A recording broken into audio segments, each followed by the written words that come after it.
Nous sommes ce soir avec Marc Charby qui commence sa carrière dans le cinéma. Durant une dizaine d'années, il travaille comme assistant, réalise plusieurs courts-métrages et écrit de nombreux scénarios. Il est depuis quelques années graphiste indépendant et obtient en parallèle un master de philosophie. Il revient au scénario avec sa dernière parution qui est un conte philosophique qui s'appelle La cause première. Marc Charby, bonsoir. Bonsoir. Merci d'être en direct sur l'antenne d'IDFM Radio Anguin. Un conte, c'est une BD, hein, c'est la format BD, peut-être un peu plus grand. Oui, c'est un peu plus grand. C'est pas vraiment une BD, c'est vraiment un conte illustré, un conte philosophique. C'est-à-dire qu'il n'y a pas de bulle, hein, c'est un scénario, c'est fait uniquement de dialogues et chaque scène est illustrée. Installe la séquence et montre les personnages, etc. Et on peut déjà parler de l'illustrateur, Ben. Alors, c'est Benoît Delmel. Son nom d'illustrateur, c'est Ben D. C'est un jeune illustrateur très talentueux qui vit en Belgique, à Bruxelles, et qui a fait ces remarquables images, ces remarquables illustrations. Où on reconnaît certains personnages, comme sur la couverture déjà. Hein. Sur la couverture, nous avons une caricature, enfin pas une caricature, nous avons Obama, ça c'est clair. Tout à fait. Alors, voilà, moi je dis toujours, il ressemble à Obama. Il lui ressemble beaucoup. Hein. Oui, tout à fait. C'est parce que c'est pour rendre les personnages symboliques et les installer comme des présidents tout de suite. Comme c'est un conflit politico-religieux international, il fallait qu'à travers l'image, le lecteur voit tout de suite dès la couverture qu'il s'agit de présidents.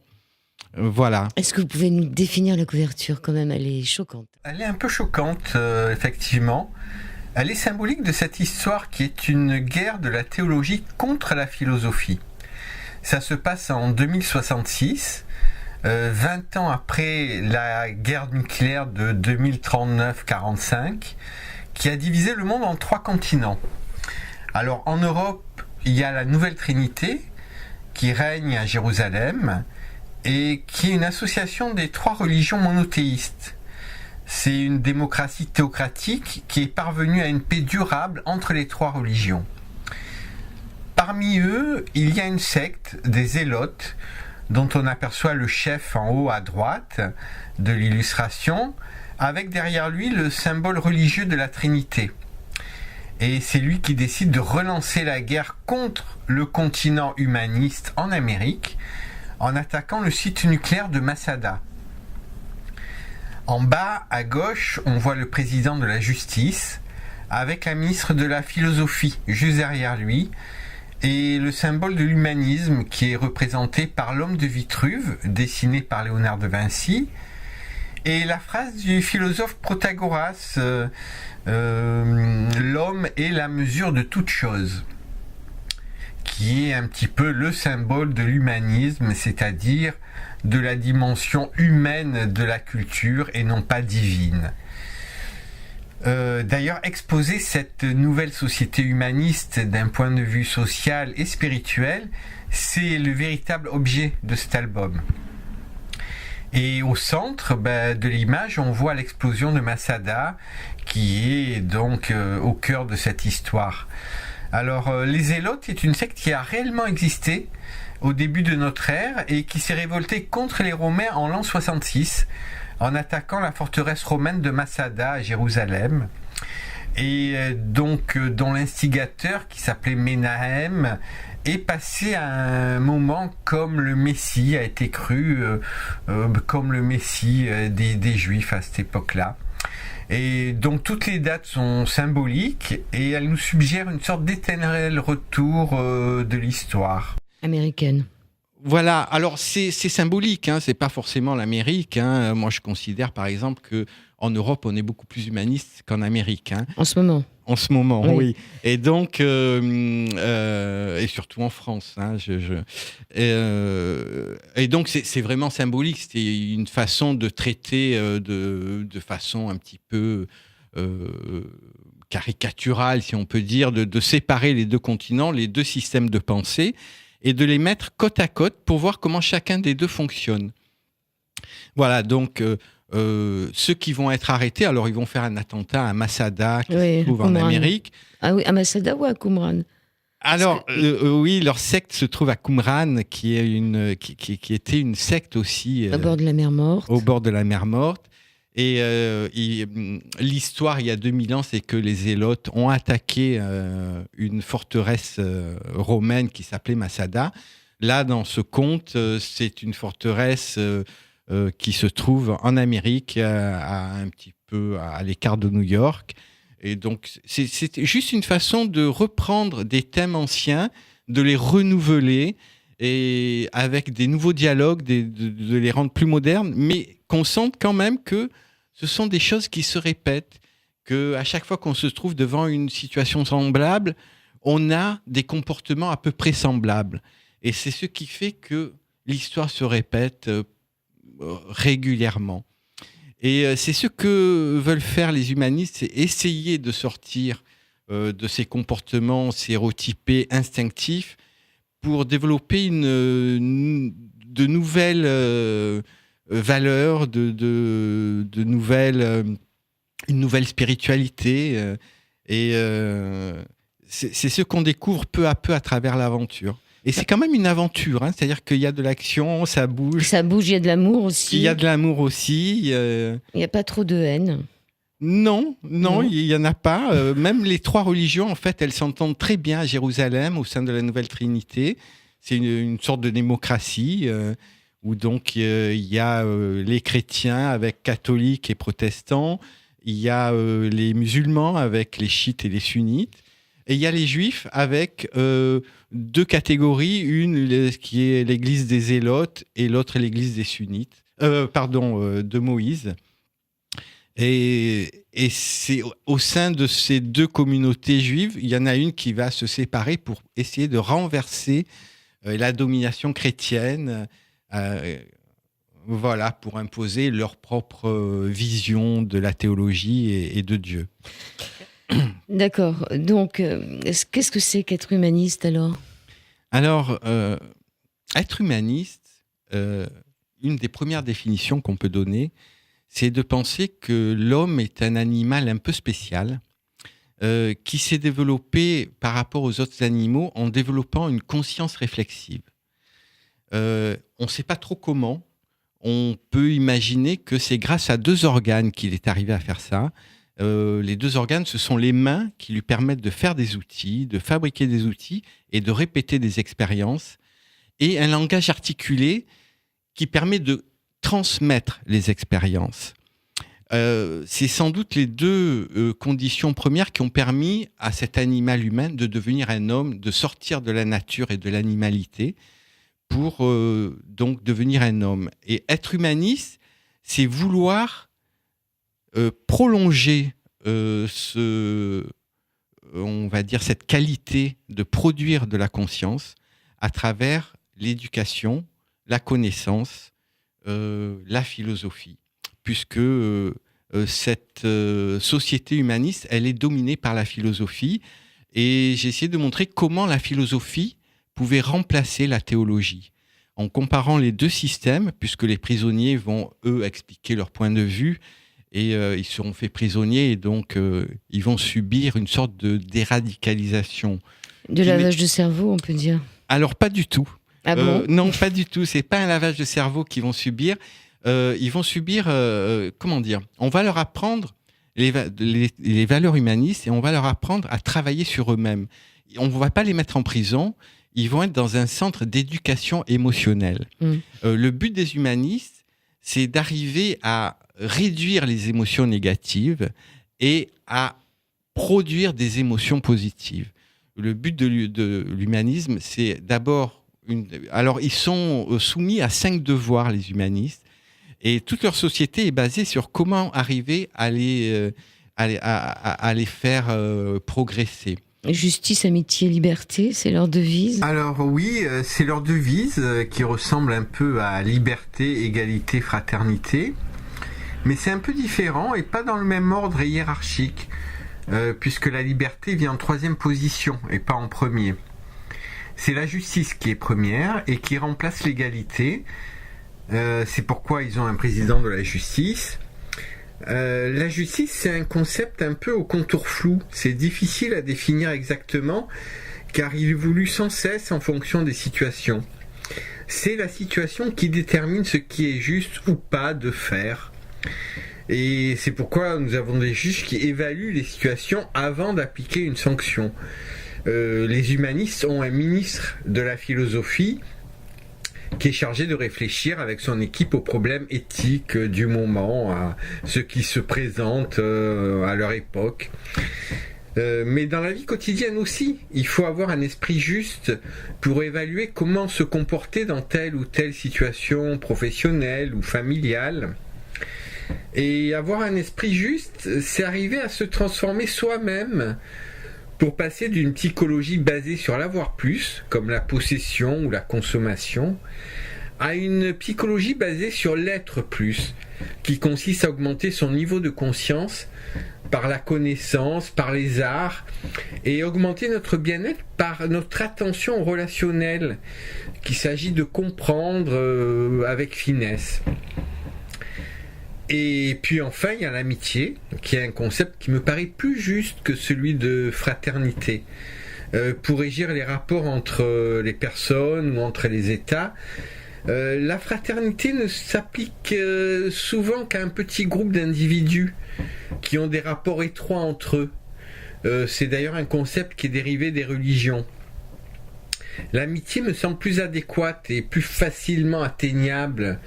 D'ailleurs, les épicuriens, qui sont sans doute les premiers vrais humanistes, faisaient des exercices d'amitié. L'amitié, comme l'amour, ça s'accroît en fonction de nos comportements relationnels. Et puis il y a la liberté en troisième position, les libertés individuelles qui s'expriment à l'intérieur d'une certaine morale commune et dont la morale commune permet la vie en société par le respect des individus entre eux. Mais la morale individuelle est totalement libre. Par exemple, la sexualité qui n'a aucune incidence sur la vie sociale est totalement libre. Il y a d'autres exemples qu'on voit au cours de cette histoire. Tout à l'heure, je vous ai coupé. Alors, quels sont les 5 devoirs des humanistes ? Alors, les 5 devoirs, le premier, c'est privilégier l'être plutôt que l'avoir. Ah oui, ça c'est une... Donc, de toute façon, on va y retrouver beaucoup de valeurs qui sont très connues. Tout n'est pas inventé et je me suis beaucoup inspiré de la philosophie en général, de la philosophie grecque et de l'histoire de la philosophie. Pourquoi ce premier devoir ? Parce que tous les problèmes de comportement, ils sont liés au fait d'avoir plus. On veut toujours avoir plus. Et le jour où on passera à comment être plus, c'est-à-dire comment développer sa conscience, sa connaissance, etc., eh bien, on aura transformé quasiment les instincts. Le bien et le mal, tel qu'il est défini par la religion ou par les religions, c'est le diable, le bon Dieu, etc. En fait, pour moi et pour la philosophie, le mal, c'est plutôt nos origines animales et nos instincts qui sont basés sur l'avoir plus, sur les rapports de force. Sur la domination. Sur la domination, etc. Être plus, c'est non pas être en compétition avec l'autre, mais être en coopération avec l'autre. Et donc, c'est ce que vont apprendre les prisonniers. Alors, les prisonniers aussi, c'est symbolique. C'est-à-dire qu'à travers cette histoire, je ne m'adresse pas à des fanatiques. Oui, parce qu'on pourrait être plus intelligent, être plus riche, être plus... voilà. Oui. Moi, par exemple, il y a des lecteurs qui m'ont dit « Mais vous pensez que ça peut marcher sur des fanatiques ?» Et j'ai dit « Mais non, ça ne peut pas marcher sur des fanatiques. C'est juste une histoire qui m'a permis, à travers une dialectique entre la théologie et la philosophie, d'exposer les idées humanistes. » Alors, on les expose à ces prisonniers, effectivement, mais ça s'adresse aux lecteurs avant tout. Alors, il y a quand même un temple chez les humanistes, même si au niveau de Noël, ils ont carrément changé la façon de voir la nativité du Christ. Oui, tout à fait. Alors, ils fêtent Noël de façon un peu étrange. C'est-à-dire que Noël, l'arbre de Noël, c'est l'arbre de la connaissance. Et leur idéologie est basée sur leur symbole premier, c'est Adam et Ève. Adam et Ève parce que Adam et Ève ont croqué au fruit de la connaissance. Et pour les religieux, ils sont sortis du paradis à cause de ça. Donc ils sont coupables. Et donc ils sont coupables, alors que pour la philosophie, c'est grâce à ça qu'on est devenus des hommes. C'est parce qu'on a croqué au fruit de la connaissance qu'on est sorti de l'animalité, qu'on a commencé à construire des valeurs morales, éthiques. Et qu'on a perdu notre immortalité. Oui, rêver, notre immortalité rêvée. On ne l'a jamais eu. Effectivement, les religions nous permettent de croire en une forme d'immortalité. Mais ils ont c'est leur troisième devoir, c'est d'arriver à... Parce qu'ils ont une forme de croyance aussi, en une sorte d'immortalité. C'est-à-dire que c'est travail à l'évolution de ton esprit grâce à la raison pour en faire une âme. Et donc, j'utilise le concept d'âme pour dire que peut-être que notre esprit, même si on n'a pas une âme immortelle, peut-être bien, et ça on n'en sait encore rien, que cette âme, que cet esprit immatériel pourrait peut-être atteindre une certaine perfection qui lui permettrait de sortir du corps, de se dématérialiser, de ne plus avoir comme support le corps. Alors, c'est tout à fait, Ce que disaient les philosophes grecs, non ? Non. Ça, c'est de vous, ça ? C'est de moi. Marc Jarby ? Oui, c'est une façon de dire, à un moment, il y a des funérailles, il y a même un mariage, il y a des funérailles, parce que j'essaie à travers ces comportements de montrer sur quoi ils sont basés, sur quelle idéologie ils sont basés. Et donc, pendant les funérailles, ils disent, est-ce que les personnes décédées sont arrivées à faire de leur esprit une âme ? Est-ce que cette âme pourra être la conscience de l'univers ? On n'en sait rien, mais ça permet de garder cet espoir en une peut-être forme d'immortalité, même si elle me paraît mince. Mais c'est une façon d'en parler. Nous parlons de cette cause première. Pourquoi l'avoir appelée la cause première ? Alors, la cause première, c'est un terme philosophique dans toute l'histoire de la philosophie, quasiment tous les philosophes croient en Dieu. Il n'y a qu'à l'époque moderne qu'on commence à pas y croire. Et la cause première, c'est que quand les philosophes se disent, quand on remonte la chaîne des causes et des effets, pour essayer d'arriver à la cause première, eh bien la cause première, c'est Dieu, en fait. Et donc, moi, j'ai repris ce thème pour dire la cause première, c'est l'humanisme. Et j'ai appelé ça l'aventure humaniste, justement pour qualifier cette cause première.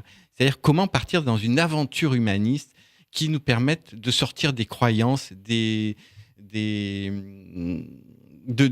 la pensée magique, pour essayer de créer une société qui soit basée sur le respect, sur le partage, sur la solidarité, sur la coopération. Et c'est ce que vont apprendre les prisonniers. C'est-à-dire que ça se fait d'abord par un travail sur soi-même, puisque nos instincts nous incitent directement à être en compétition. Il faut faire un travail sur soi-même avant tout pour essayer de passer de l'avoir plus à l'être plus. Et c'est à partir de là qu'on pourra construire quelque chose.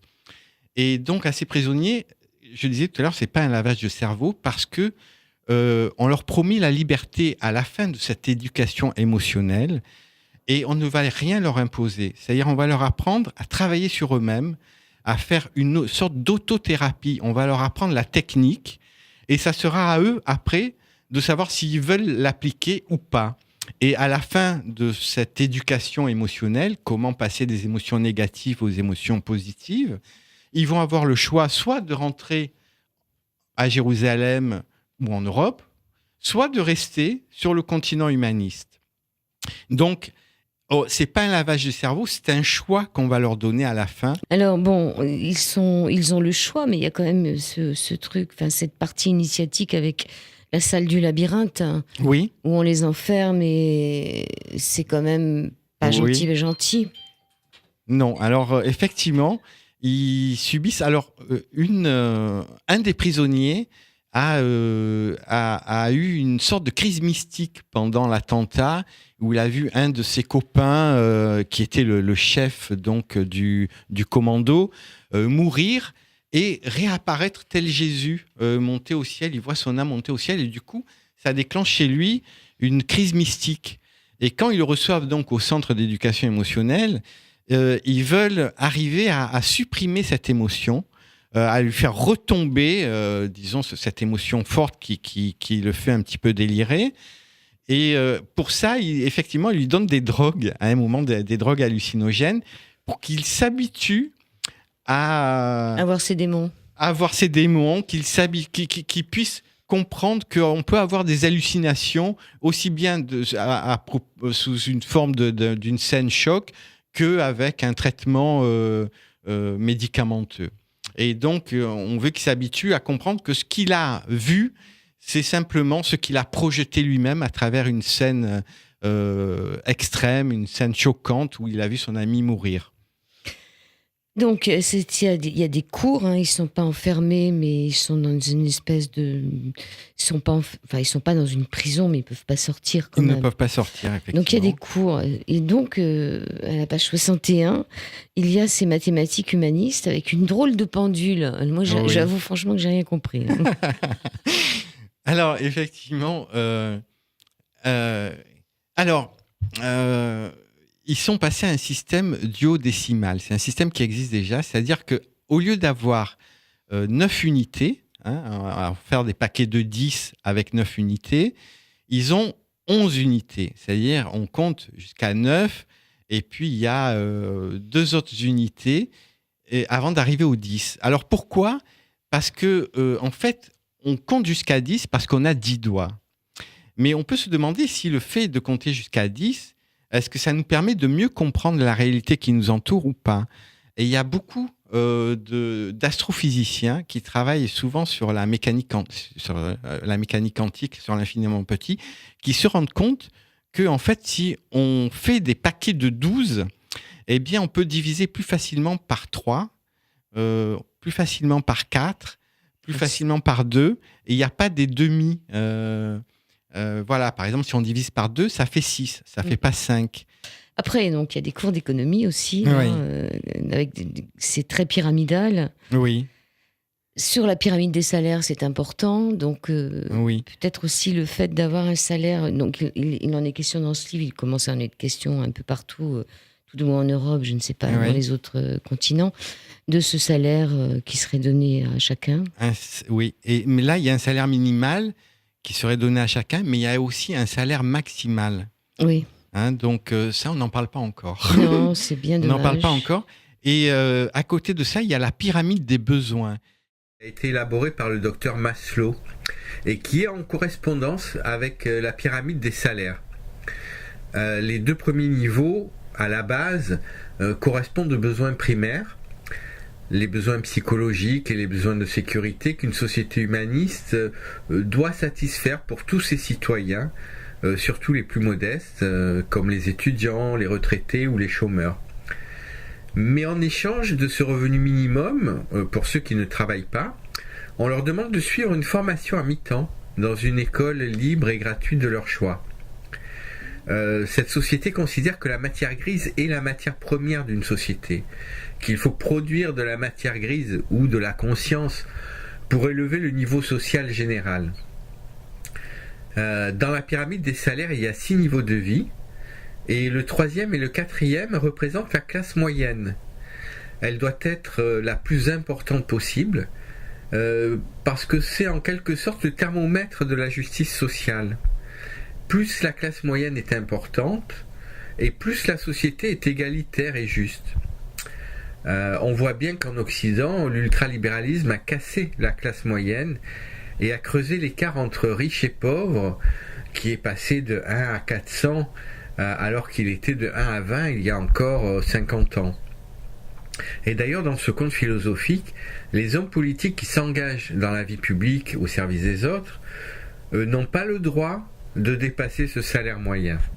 Besoin de sécurité. Oui, alors besoin de sécurité, donc c'est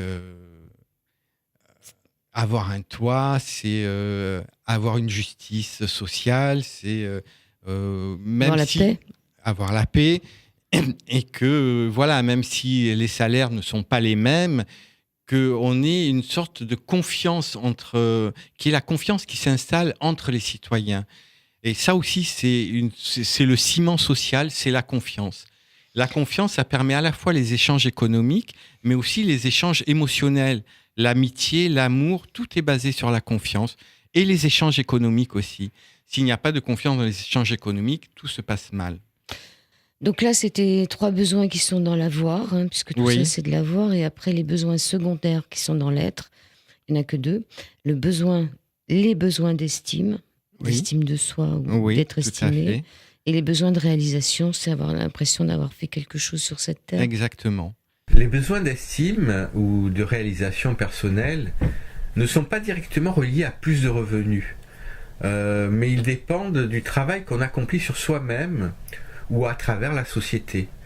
Le bonheur personnel ne tient pas au fait de gagner toujours plus, mais au relationnel que nous élaborons avec les autres. C'est notre façon de communiquer qui va permettre aux émotions positives de s'épanouir, comme la joie, l'amour ou l'amitié. Mais aussi de la trace que nous allons laisser dans notre entourage par notre action sociale ou notre solidarité envers les autres. Ce sont ces techniques de développement personnel qui sont décrites en détail dans les cours de psychologie humaniste que vont suivre les prisonniers au cours de cette aventure, mais que les lecteurs qui le souhaitent pourront tester. Et c'était une façon aussi de montrer comment la théologie, à partir du moment où on est dans une croyance d'une vérité révélée, d'une vérité divine, eh bien finalement ça bloque l'esprit par rapport à la philosophie qui n'a pas de dogme et qui est toujours en recherche.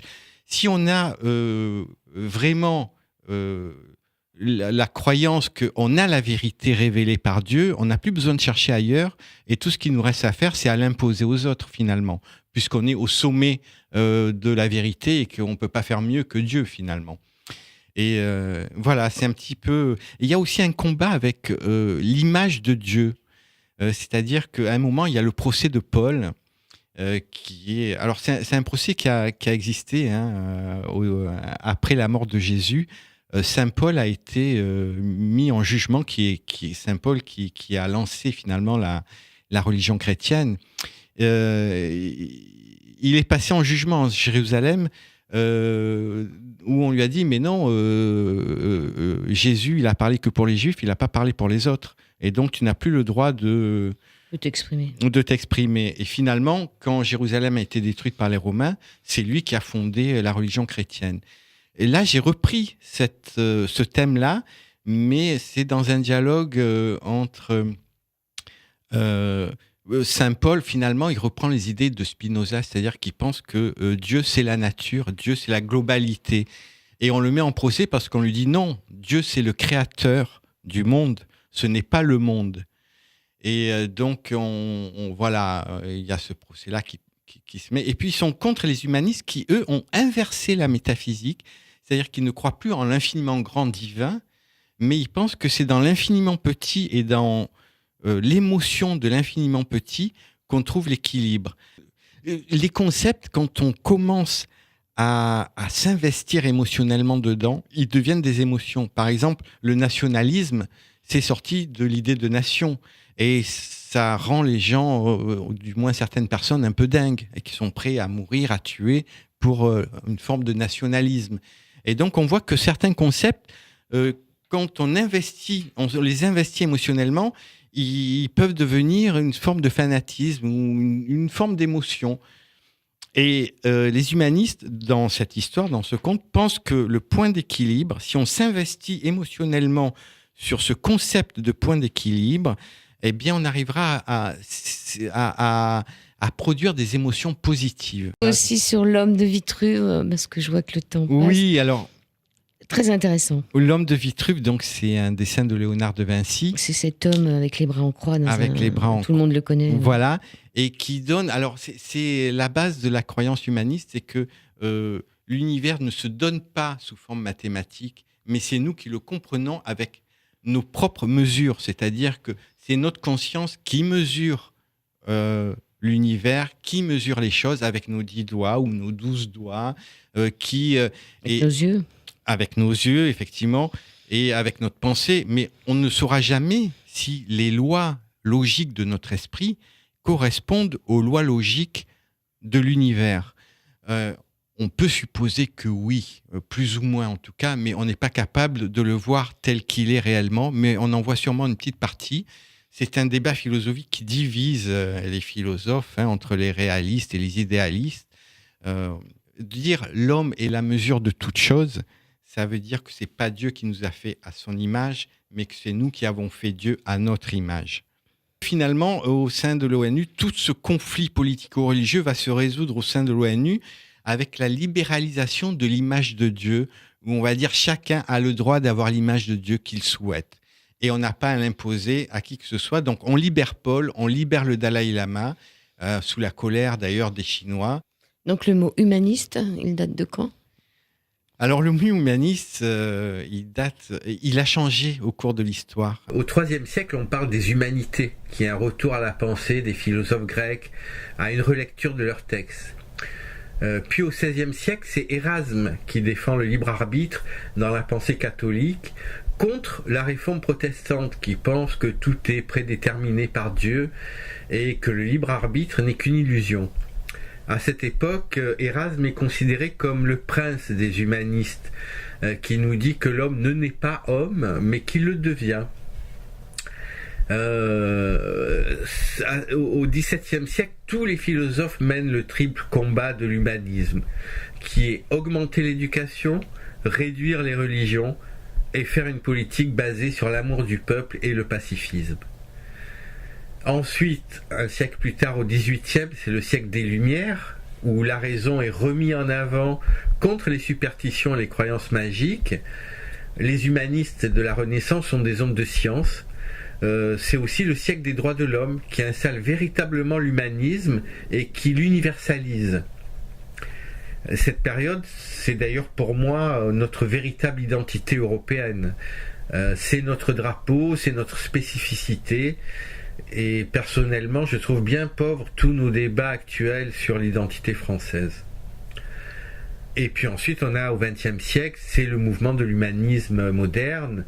Avec le positivisme, on tente de remplacer la religion de Dieu par la religion de l'homme. L'humanisme devient une véritable science.